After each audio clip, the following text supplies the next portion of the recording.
Action.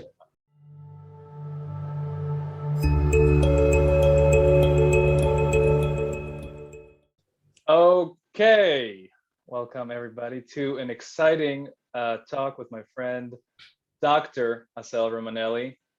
And he was a doctor before he was an official doctor. And that brings us to our topic. Assael, how are you doing today? Tell us where you're sitting and what your mood is.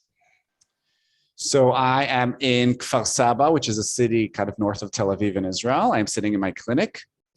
My mood is excited. I love you. I've known you for many years, but we haven't been really in touch. So It's kind of reacquainting, and I'm kind of excited because I don't really know where we're going to go with this conversation. I know we can go a lot of different places, and I'm good because this is actually a good day for, like, I'm happy to have this conversation.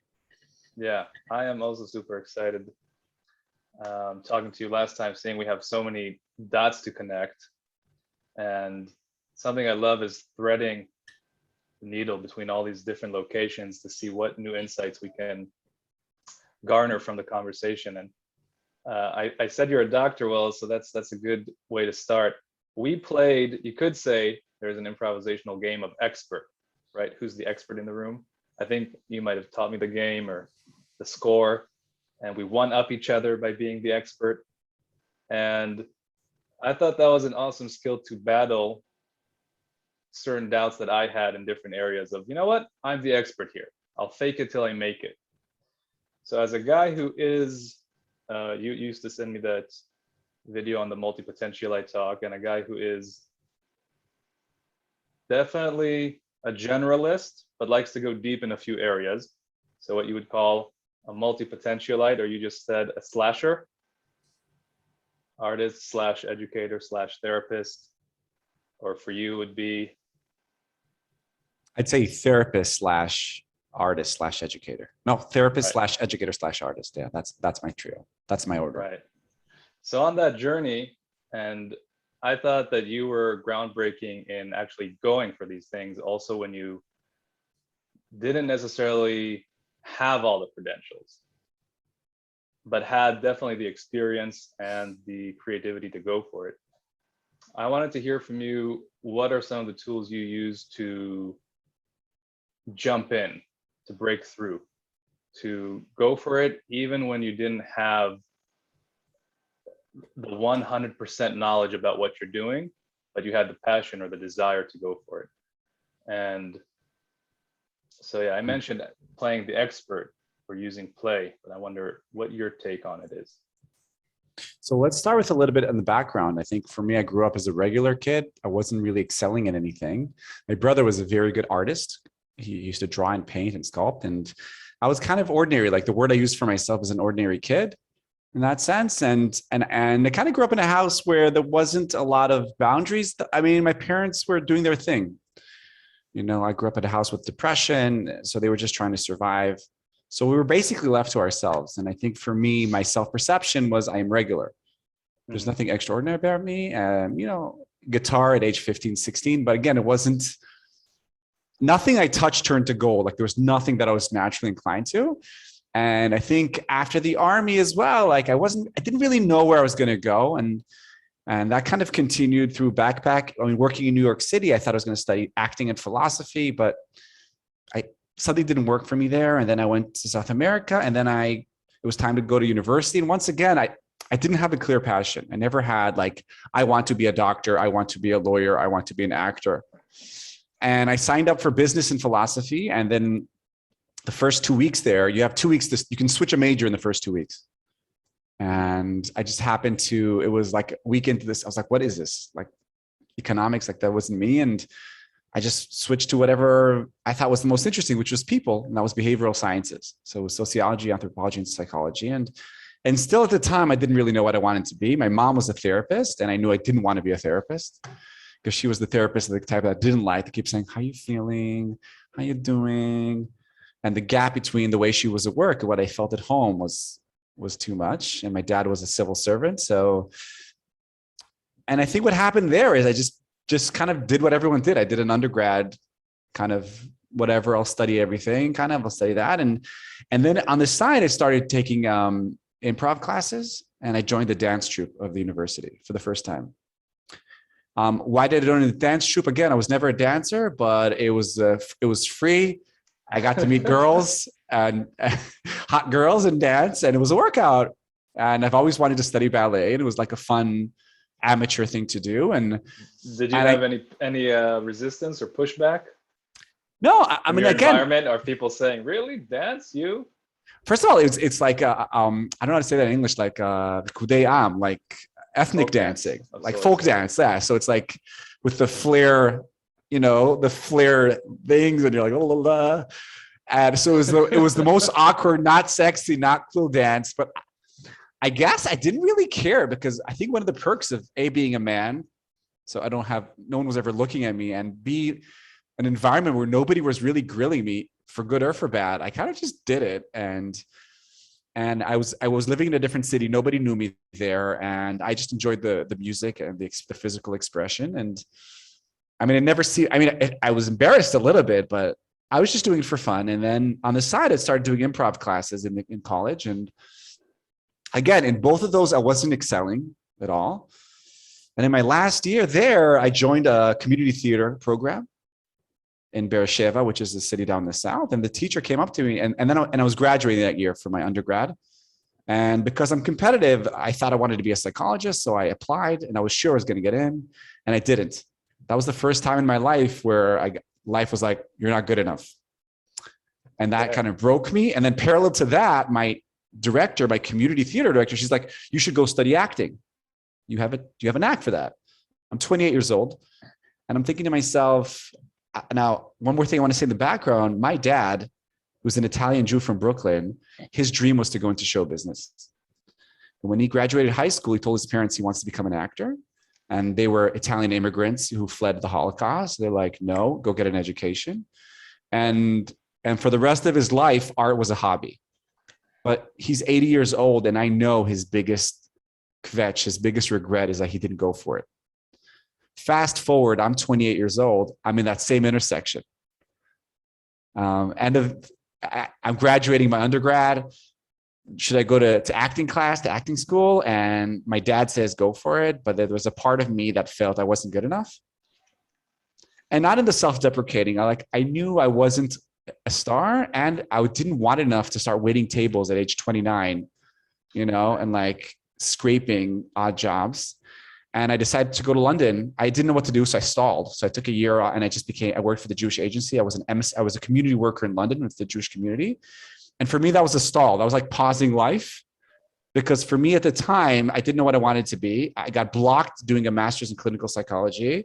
And for me at the time, education was the only way forward, because I grew up on college stories. I didn't grow up on army stories or on art stories, because my dad was an artist his whole life, but it was always on the side. It was always a hobby. Right. And basically London for 2.5 years was basically La La Land. I was a Jewish educator during the day, but I was single. I was bored. So I started going to drop-in improv classes in London, downtown London, in dance, contact improv, theater, a little bit of music, singing. Like I was basically just sucking on the nipple of London, of the improv scene in London, because I had no personal life. I had no life. And I was basically, during the day, I was in self-presentation. Is this interesting? Like I just want to give how I got there. Is this okay? Or I'm not really answering. Good. It's a good background. Yeah, okay. Don't worry. I'm tracking. No, because this is the birth of the multipotentialite. Like how are we born, or how do we come out? And I'm wrapping up 2 years, and they offer me a third year, but then I'm realizing it's time to come back to reality, because in London it was a lateral move. It was La La Land. I wasn't anything. I was an educator. I was going to services. I slowly started incorporating art in my educational work, but I didn't see myself as an educator. It was clear to me that I wasn't going to go to rabbinical school, but I didn't really know.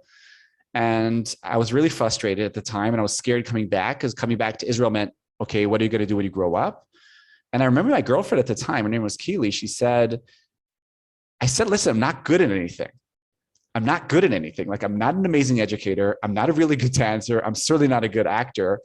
And I'm like, oh. And she said to me at the time, wow, I haven't thought about this in a long time. She said, like, she didn't say multi-potential, but she said, like, you're good at different things. And the things that people like you, what they create is they create something new. And at that time, I knew I wanted to work with people. I knew I wanted to be in the therapy world. I wasn't really sure how. And it was either psychodrama or social work. And I knew that if I go to psychodrama, I wouldn't feel like a psychologist or a drama guy. It wouldn't be enough. Right. So I said, I want to go old school. I want to go straight into social work, clinical social work. But still, I wasn't really sure. And I think what happened to me coming back to Israel, and that's where we met, Tal, was a very important intersection, because I came off from a 2.5-year La La Land. And by the way, I wanted to say, I think those 2 years in London changed my life because nobody knew me in London. And I could really go to dance classes, and I started perform. I joined a theater company. I started performing for free, but I stepped out of the normal Assael, who's just kind of whatever, not artistic, not creative. I came back and I started studying clinical social work. I was working still as an educator, but then I decided to, and here comes to, like, I don't know if it's stupidity or big balls or what was it, but I came up to this dance school. I was just take classes like, listen, I want to teach improv. Let me teach improv to your dancers. And he was very, very generous. And he said to me, sure. And I was like, whoa, really? And he's like, yeah. And then he said to me the sentence, he said, how do you know you're a teacher? He said to me, when students come. And that's what he said to you? That's what he said to me. Okay. So you improvised your way into teaching improvisation. I who never went to a dance school, who never studied dance, I'm going to teach in a dance school. And I just, here's an interesting anecdote. So I land back from London. I pitched this to this teacher, Adi Sha'al, by the way, hashtag, shout out to him. And then I say to my mom and to my best friend, and both of them are like, what? No. How can you teach? Like, it was very clear to me that the system was not ready for me to break. And I know that if I wouldn't have gone to London, to the other side of the world, I would have never had the balls to say to someone, let me teach in your dance class. Right. And what happened at that phase was really interesting, because that was my first imposter syndrome moment. I remember going into the dance school, Vertigo Dance School, downtown Jerusalem, and I'm seeing all these dancers with their, their socks that go up and their tights, and they're all muscular and hot. And I'm like, okay, let's stand in 2 rows. I'm like, what the hell am I doing? And I start teaching, and it's wonderful. And because I have a day job as a Jewish educator, again, it's a hobby. I get paid, but it's peanuts. Right. And I see that I'm kind of going in my dad's path, where art's on the side. And when you're doing a master's in social work, so I'm doing therapy, but you're a student. So again, it's all La La Land. And I guess this is the privilege of being middle class. I was never hungry for bread. I was never like, I was paying my own bills, but like, because, in Maslow's pyramid, like when you're hungry for bread, you can't think about art or fulfillment or love or what is the meaning of life. So I was comfortably in the middle, and still I was flipping hats. Like, I felt like when I was doing my Jewish education work, I was kind of like the learned Jew. And when I was doing therapy, I was trying to be the introverted, deep therapist. And when I was teaching and performing, I was trying to be an extroverted king. And at the time, I decided I want to perform, specifically something that's called playback theater, which is improv based on people's stories, kind of a cousin of psychodrama, which is very popular in Israel. And I tried to get into this one company, the best company in Israel, that they require that you finish acting school. So I'm already faking it, teaching in a dance class, teaching in a dance school. And I had tried to audition for her, but she says, I'm sorry, you're not an actor. So I decide I'm going to take her out for coffee every time I'm in Tel Aviv. I'm going to basically hit on this 70-year-old woman, keep taking her out until one day that will come. And it took 2 years. It took a year and a half later, she calls me. She's like, we have a show in Jerusalem tomorrow. Can you make it? We need an actor. I get into that company. And after 2 months, she says to me, Assael, I want to tell you something. Don't get insulted. The second someone says to you, don't get insulted, it's going to burr, right? She says to me, Assael, I don't think you need, I don't remember how she said, I don't think your calling is to be an actor. Your calling is to be a teacher. And then I graduate, I become a social worker. I'm still doing improv on the side. I'm teaching on the side. And I see, and because I grew up with, my parents are not multipotentialites. My parents are specialists. They do one thing. And I think what happened over the course of becoming a therapist and then finding myself being artistic director of a professional playback theater company, I found myself again and again in these situations getting paid for my art. And then I did The Artist's Way at Work, which is a Julia Cameron book. It's the sequel to The Artist's Way. And I remember doing an exercise about core beliefs about art and money. And my dad came up, and my dad's voice was like, art is a hobby. You can't make money from it. And I remember when I started getting paid for my art, that was a big... chapter 7. I think you came up to me one day. Chapter 7. Yeah. Maybe. And somewhere in the middle there, me and you meet in what is the legendary, the infamous Loop Station Trio, which I'm sure you'll talk about in a second or not. And I have to say that even till today, like, even though I do dabble in all three worlds, and maybe we'll talk about the attempt to integrate them through the doctorate, but I feel like I never thought I was going to be a multi-potentialite. I was just enjoying lots of different things until I realized like that's what I want to do with my life. And the symptom for multi-potentialites is we always feel like we're the ugly duck wherever we are. We're not good enough in whatever field. I remember around therapists, I feel like I'm shallow and too extroverted. Around actors, I'm not extroverted enough. Around educators, I'm not learned enough. And there was a lot of this feeling like I'm not good enough. Like this, it's a combination of imposter syndrome and ugly duckling. And I remember training as a couple and family therapist, you do a lot of work behind a one-way mirror where people watch you work. And I used to get slammed every single week. Like, why are you talking so much? You're taking up too much space. It's too much about you. Why did you stand up? Why are you, touching them on the shoulder? And I think what gave me the strength was like, I just realized that it's not that. I put my head down until I finished each training. Like, I wasn't those people that said, screw this, why do therapists? Like, I was like, and vaya, I'm going to finish the training. I'll get the certificate, and then I'm going to do whatever I want. And I think for a lot of multi-potentialites, what happens is either they don't have the means or they don't have the patience or the ass to sit down and graduate that process. And then what's left is this feeling of like, I don't know if it's like a little inferior complex, but like it's going to a little bit prevent them. And that's why I think I had a cousin who studied art in Amsterdam, and he said, why? Because I want to have a license to be crazy. And he said that if you pee in the middle of the street, you get arrested. But if I'm an artist and I pee in the middle of the street, that's an artistic exhibition. That's a good insight. And so I'm gonna pause you there and connect a few of the dots, because it's a lot of good material, and I like your free flow honesty and just sharing your experience in it all.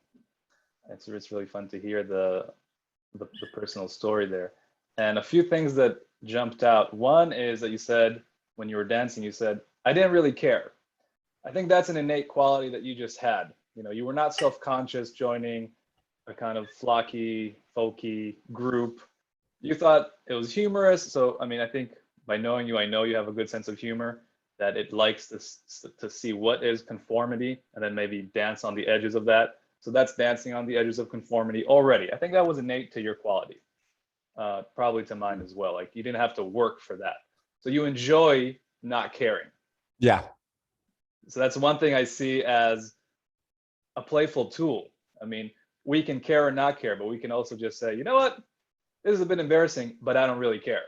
Wait, I'll tell you why. Yeah. I just want to reflect. Thank you. This is really helpful for me because two things I think. One is because I was regular, I wasn't a star. I had glasses. I was a nerd as a kid.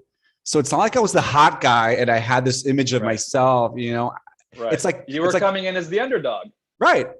Yeah. Yeah. Which I can definitely empathize with in the world of movement and dance, as I come from playing basketball in the park. So I also didn't really care. Exactly. Going into these workshops, like, I'm a guy who likes to play basketball. So all these people stretching in the mirror, for me, just ridiculous anyway. So it was a sort of like a mechanism I could use. Like a blissful ignorance. Like you're ignorant enough to not even care that this is. Exactly. Yeah. That these people trained, from age 4 in this. And then I'm just like, this is great. Easy movement. I know movement. And another thing I'm noticing that I can highlight through the story of the tension, unconscious tension that multi-potentialites have, where there is a societal message. You said both my parents were specialists. There is an imprinting of specialization from our older generation where it's, hey, pick a lane and, put your foot on the pedal, and then maybe you're starting a bit slow, but just accelerate until the end of the road. And at some point you're going to cruise there. And but don't veer from this lane. And that's a huge imprinting from our elders, parents, society. Maybe not for everybody today, but I think that was our personal case where that does send a message that it's not safe to have three lanes and constantly be shifting between them or trying to integrate three lanes, because it's gone from safe capacity to unsafe capacity. Right. And so I had a thought for this, which is called embracing the owl. So if you tell me, it came up when you were talking. So if you tell me, I tell you, hey, at night I'm always awake and my head turns around and I make these noises, and I disclose this to you, and then you say, you know what, I think you're an owl. And suddenly I'm like, oh my God, I'm an owl. This is fucking great. I start celebrating my owlness, dancing at night, looking all around, and it's no longer an issue. And something around having that process of saying, hey, I don't know if I can be the extrovert on stage, then the sort of quiet introvert as I'm listening to people, then this third hat. The process between that and today, or last time we talked, you said, if I can share. Yeah, please. You said, now I'm trying to do this, or my intention or my attempt is to actually have just one bigger hat. And I'm not a different Assael on the stage and then a totally different one in the therapy room. So that means, from my perspective, there is a healthy leakage now, Yes, flow between these areas under one bigger hat. And I'd say it's an integrate. It's like an integration, and we call this a solid sense of self. Like I used to be a reflected sense of self. Like, how do people see me? And I'll be whatever you want. To suddenly say, okay, this is me. I'm tired, but I don't think I could. There's no hack for that. Like I needed those years of flipping. Sure. To finally say, okay, screw this. This is the one hat, or there is no hat. This is me. And I think there's a quality of time as well. Right. There's no hack, but there are definitely some sort of encouraging principles if you do notice that you have this non-specialized quality. Like this girl told you, hey, girlfriend at the time, you can integrate that. And I think that is a meaningful approach, because it's almost the difference between feeling adequate and inadequate. Yeah. Like, all right, not today, but in 7-8 years, you're going to integrate all these things. That you're a little bit of an actor dancer. You're not the worst. Maybe you're not the best, but you're definitely bringing some original quality to that. From my memory. Yeah. And then of course you have your qualities as a therapist that are very unique, and your qualities as an educator that are unique. I mean, I think about it, like if we're talking if there's a potentialite that's listening to us, or like a budding and we're potentialite, trying to pump some empowerment right. into So like, I'm very mindful. The reason I called my institute the Potential State, I just want to say a word about that, because Potential State is from Donald Winnicott, who's a British psychoanalyst from like Freud's homie that then broke away from him. Basically said, when a baby's born, he's born into the fantastic world. He thinks everything revolves around him. The good enough mother, that's his term, frustrates him into reality. Okay. But in between reality and fantasy, there's the potential state. Okay, when my daughter plays with her dolls, she knows they're dolls, but she can also talk to them. She's one leg in reality, one leg in fantasy. That's where kids have imaginary friends, Santa Claus, the tooth fairy. Okay, as we grow older, we lose that potential state. We go more and more into reality.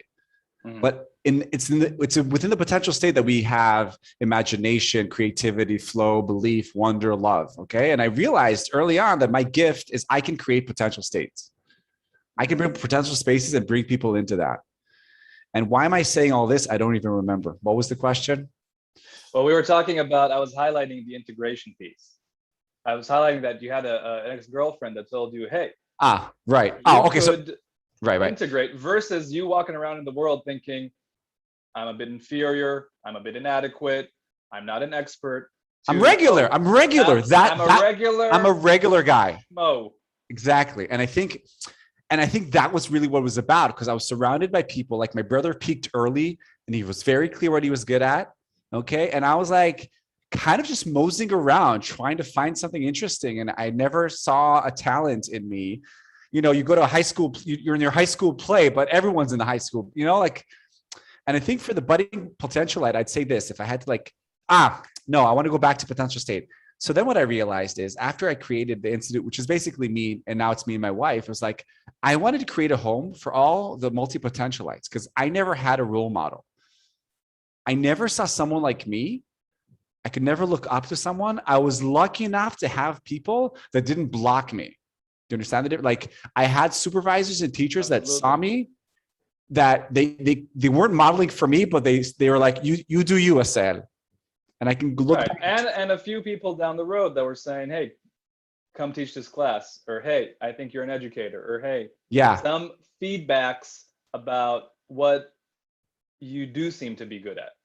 And it's interesting because if I go back to Adi Shad, I've never actually thought about it. He was a fighter pilot who ended up marrying his girlfriend, and he's like a dancer like you, like he was so he was also he took some of that really healthy, straight-lined achievement type thinking to making with his partner one of the most successful dance companies. Which is, by the way, named Vertigo, which is a pilot's thing. Right. As a pilot, you get vertigo, right? So, so if I go back to him, if he was a multi-potentialite, he sent the elevator back down to me. He's like, I see this in you. Here's an opportunity. Right. I've never actually thought about that. So shout out to Adi Shad, but like, that's what I realized. And since I've done this, I've noticed when I do workshops and trainings, I attract to my trainings people like me. And just the other week, I was teaching improv for therapists in a university up north in Israel. And there was a woman there I could see she was a multi-potentialite and she was struggling to find her way. And I was like, I see you, I get it. You're going to integrate this. Just like you said that, like, it's going to take you a couple of years, but don't give up. She has a background in singing and I was like, don't give that. You got to keep that in. Right. And I think for a lot of multi-potentialites, we burn out because we think we need to be special, and then we specialize, and then we're not happy. We're like, why? I'm a lawyer, or I'm an educator, or I'm a therapist. Like, why am I not happy? Why? Because there's a whole part of you that you're not bringing into life. Right. And the integration piece also takes more time. I remember asking a friend once for some feedback, and he really said this to me, I mean, which was true. He said, you go for things, but you don't go all the way. Because he saw that I was a photographer, I studied photography. Then I felt too much in my head. I left, started doing shiatsu, I had good photos, loved it. I couldn't see a 15-year path of the time it was the beginning of dark rooms and beginning of digital. And so it would mean just being heavily immersed all day in that world. And I wanted then, I'm gonna go to the body world, doing shiatsu therapy. My version of doing a license for pissing in the street was going to the Jerusalem Academy of Music and Dance to have a license for, I would say, for play more than for peeing in the street. But and once you had that, how did it impact your freedom or your sense of multi-potentialites? It definitely helped my, like as you said, putting your head down and completing the task. It definitely propped up my self-esteem as, okay, I can play the societal game as well. It might be a bit challenging for me, but I also had people who helped me. I had a shorter program slightly, so it was more manageable for me. There was a teacher in the program that recognized me. Maybe she was also a multi-potentialite. Definitely saw me, said, all right, we'll help you get through this. And it definitely helped my ego become more healthy in the sense that I didn't feel anymore like an imposter. I felt, all right, I got the credentials. I have one leg, maybe that's an adult potential state. I have one leg in society. Here you go, it's on the wall, like you have it on the wall.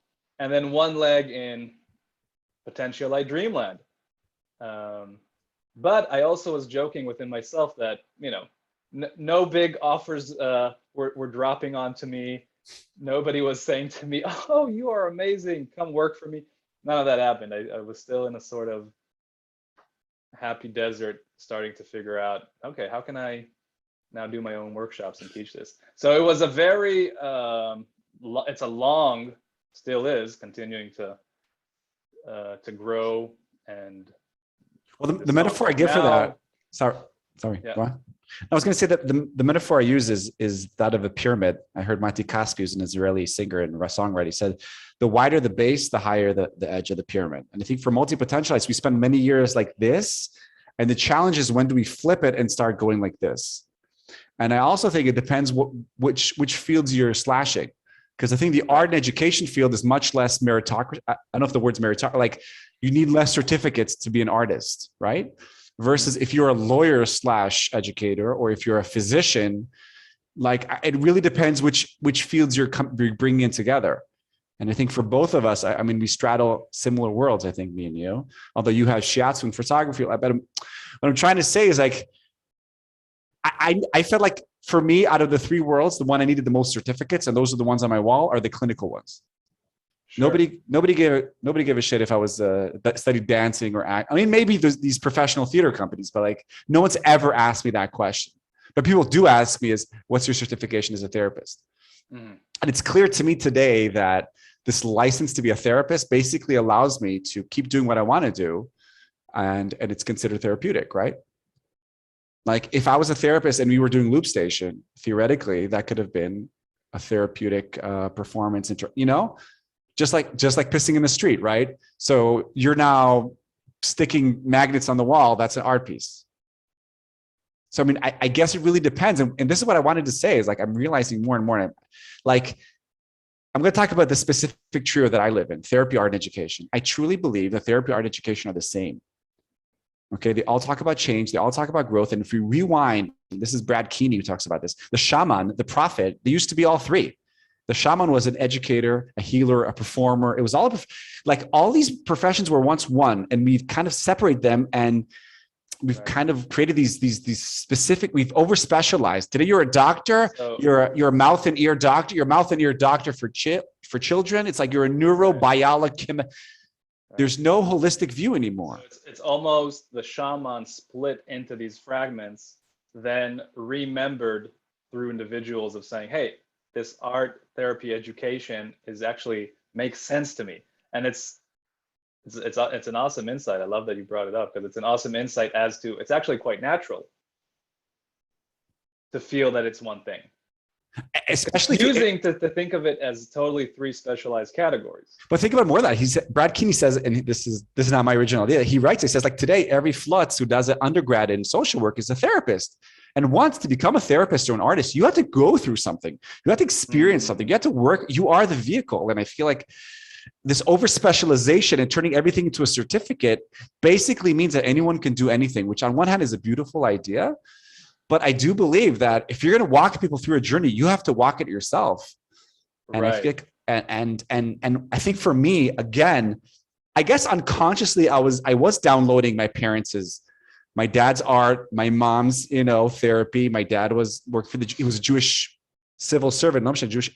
Like I got it. It got downloaded, but they never integrated it. And I think another interesting question for the multipotentialite is, when is it like I have a day job and a hobby? And when is it I'm a multipotentialite? Like, is it because I'm getting money from my art? Or is it because in my mind, my libido is split 50-50 or 30-30-30? Okay, so let's unpack that. 30-30-30 versus?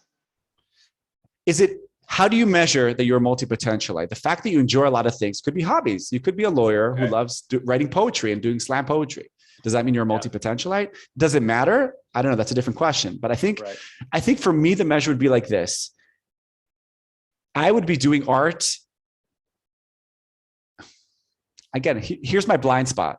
Because I've always been financially stable, not because of my parent. Like I was born into middle class. I am middle class. Okay. So I have to say that's my blind spot. So I could always afford to teach, improv at a dance school for like no money, for minimum wage. I didn't care about the money. I think that if I was stressed for money, I would have never become a multipotentialite. Right. Because I wouldn't have the idea of the lawyer going to slam poetry the question, does it matter, is also good. I mean, of course, does he turn slam poetry into an earning profession if he's already set from his lawyer Yeah. gig? Does he need to have income? You know, that sometimes just feeds the ego. It's definitely good to actualize our talents into streams of income. But of course, that might not be the marker. Right. The passion, I think, is Exactly.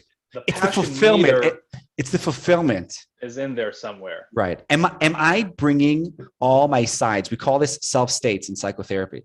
Am I bringing all my self states to life? Is Assael the child, the lover, the angry, the adult? How many dimensions of myself am I bringing on the day to day? And I have to share this since COVID, for instance, I've been performing and teaching much less. Like the art has dropped in my life and therapy has gone way up. Okay.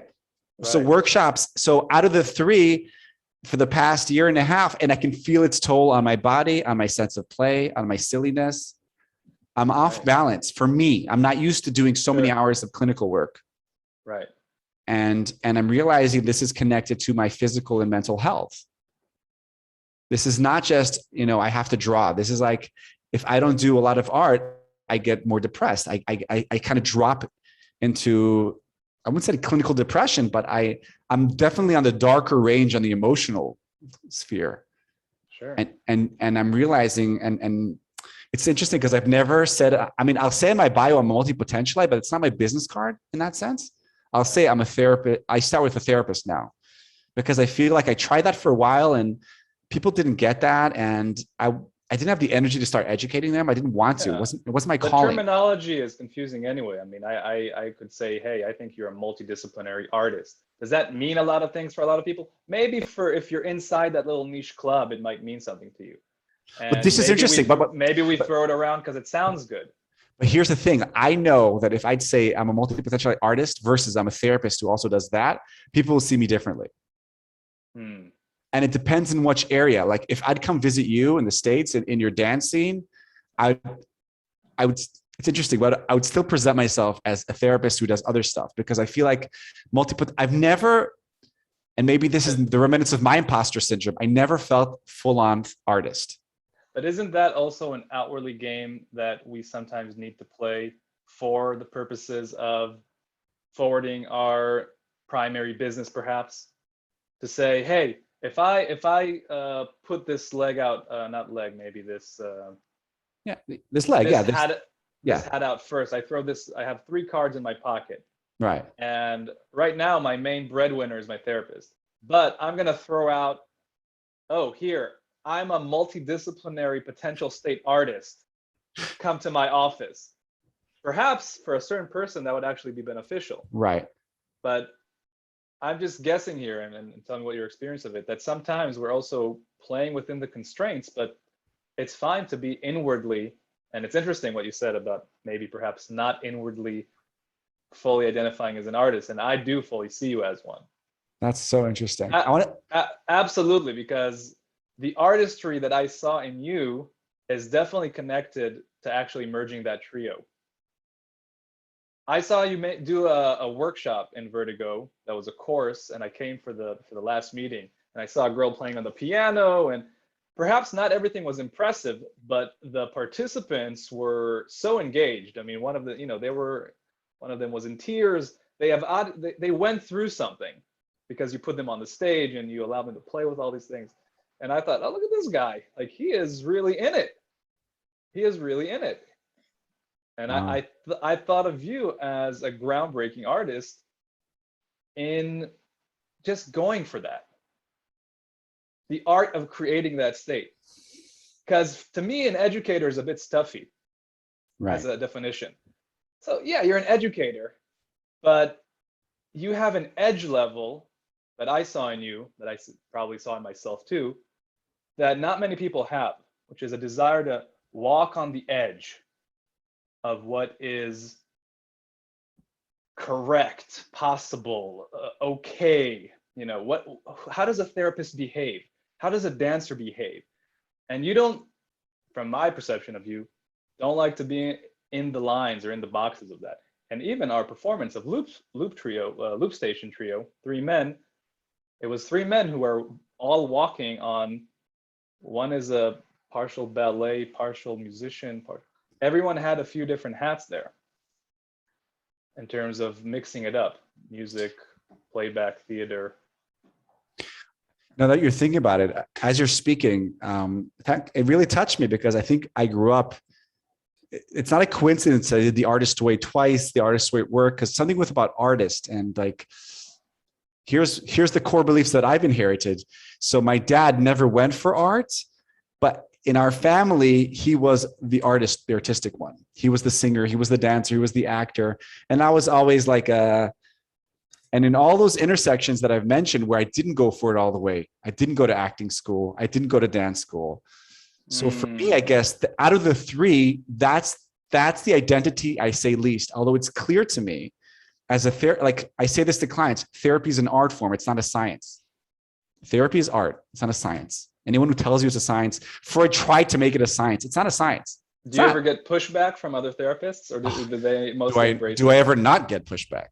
Okay. Yeah, and I also lose a lot of clients because I don't prescribe to a certain science. I think it's an art. And I think what you said is really interesting. I say, if your definition of art, because I'm still stuck in art is dance, theater, drawing, and you're saying art is creating, is like it's opening your mind, it's seeing the world in a different way, right? It's seeing reality. I absolutely see it in the closer to your description of the shaman state.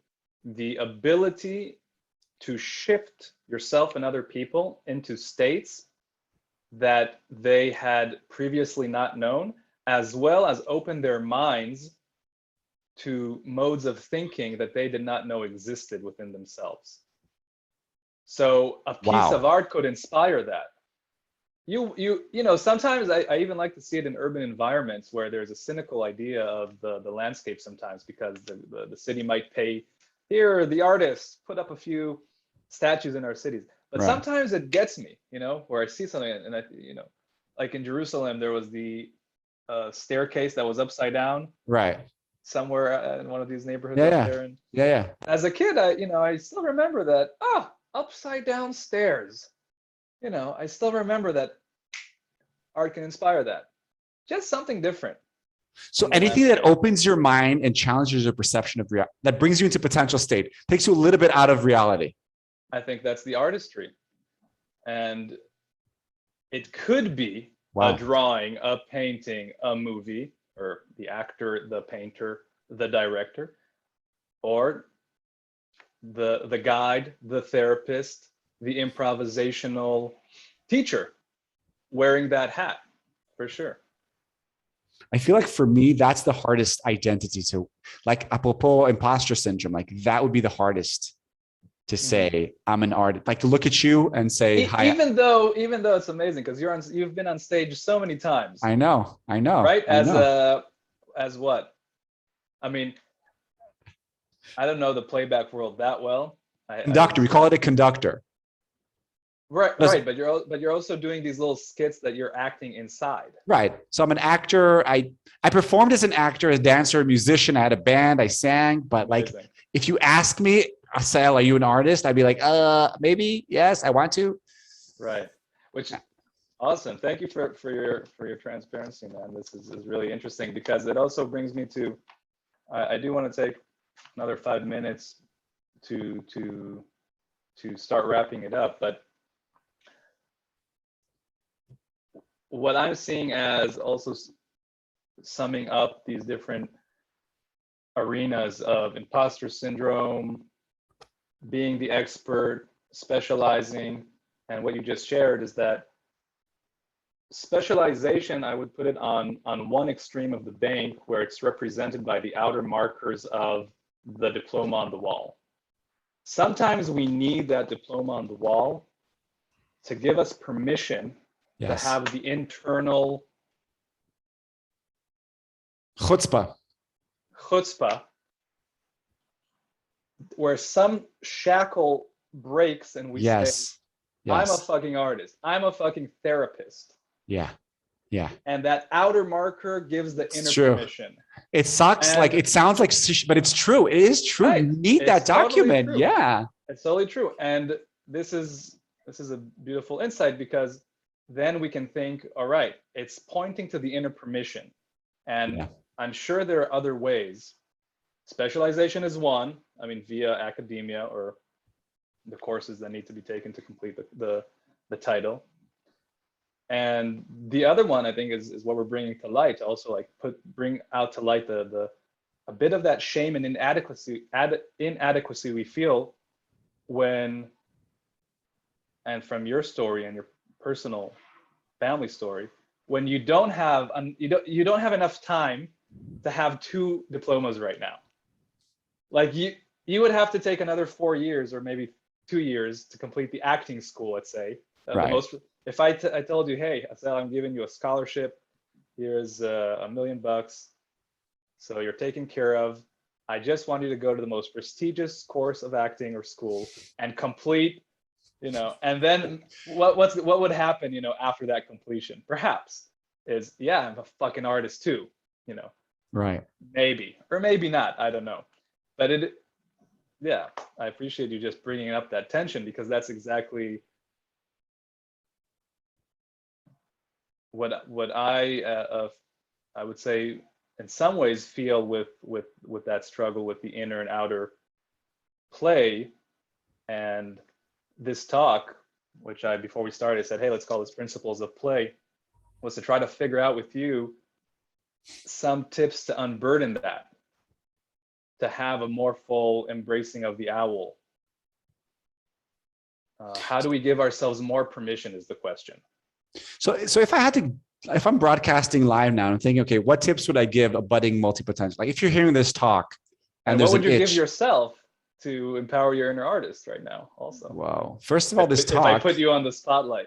No, I think the way you see me, and you know, on one hand, it's flattering. It's also a little bit embarrassing. Do I believe you? Is he stop saying this because he's sweet to me? But like, it's really, I'm very hard on myself. I think I'm reaching an age now at 43. Okay. I'm reaching an age now where I will says, highlight that's a beautiful thing to say, that you're hard on yourself. Yeah. I think on one hand, my insecurities, Galit says this, my wife says to me, like, it's beautiful because it keeps you humble, but it's reaching a stage now in my life where it's not serving me anymore. To be hard on yourself. Yeah, like this mentality, like I grew up with my mom's voice is do another supervision, take another course, slowly.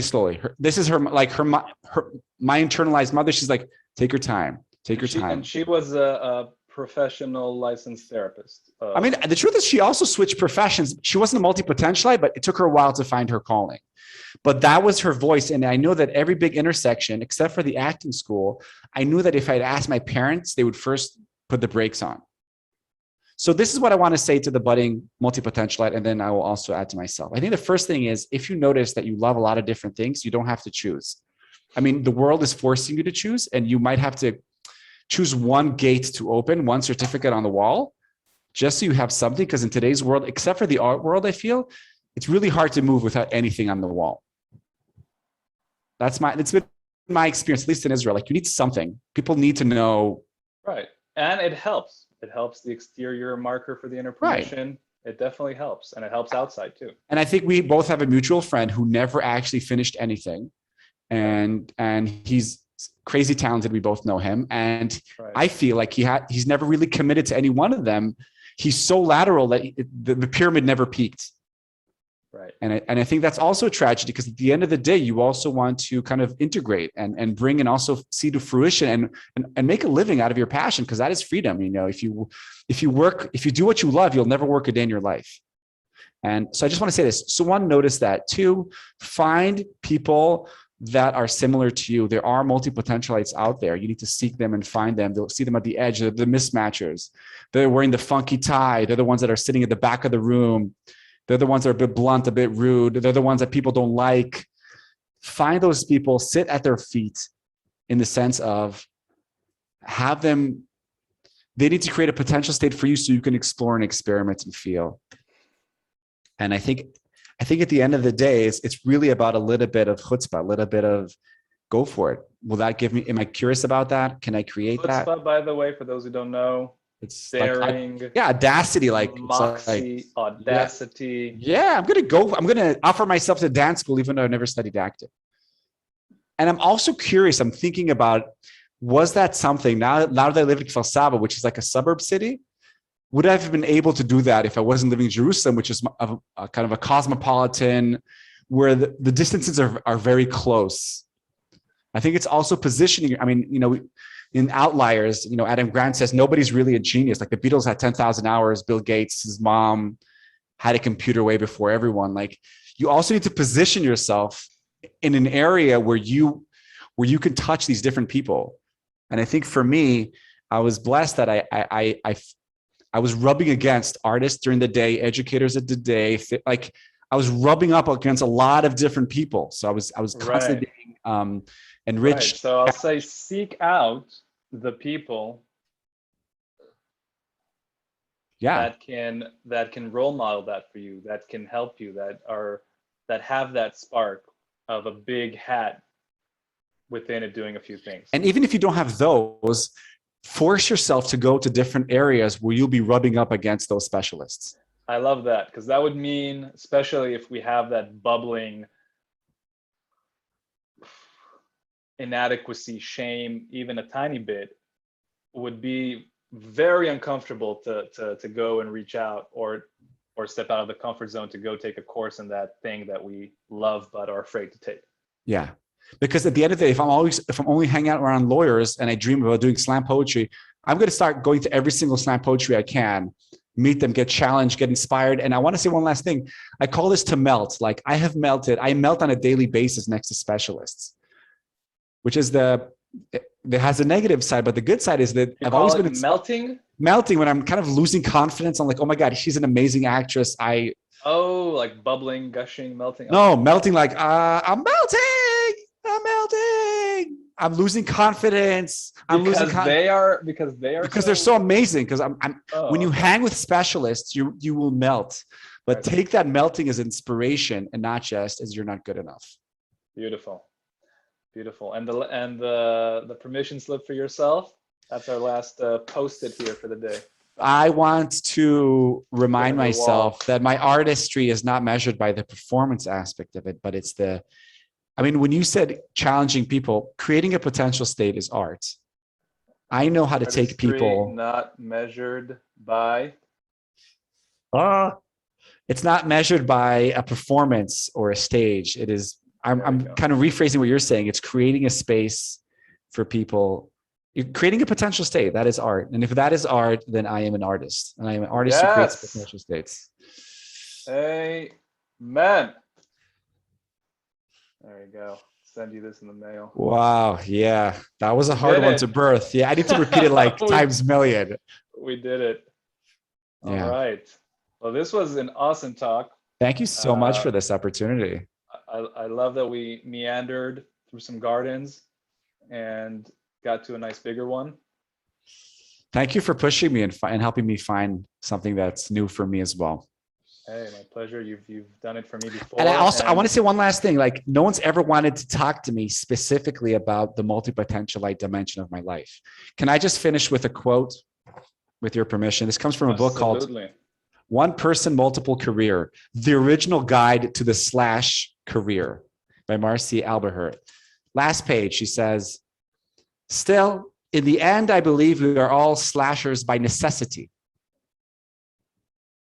After all, who can answer the question, what do you do, with a single response? And why would we want to?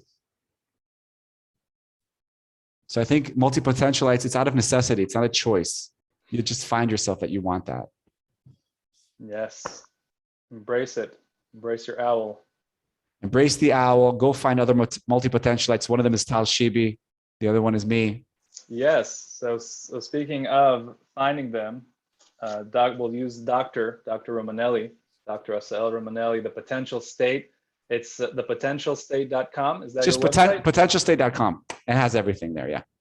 And also a really interesting YouTube channel. Oh, yes. Can I say a word about that? I've been getting some good tips from that. So after I handed in my PhD, I hit 40. I had my midlife crisis. Then I shifted into actually generating content. So I have a YouTube channel with over 120 videos. We have a podcast with the same content. And there's a blog on Psychology Today. All these resources are free. They're in the website, potentialstate.com. Sign up for our newsletter. Come I'm learn. already there. And I also want to give a shout out to your Talshibi has a YouTube channel now. Subscribe, This like, is coming up. follow. Sure. Thank you. Thank you. I'm just learning how to get people to get interested. So thank you All for right. that. My pleasure. All right. All right, Assael people. Romanelli. We're going to stop now. Going to stop. Wait, I'm stopping.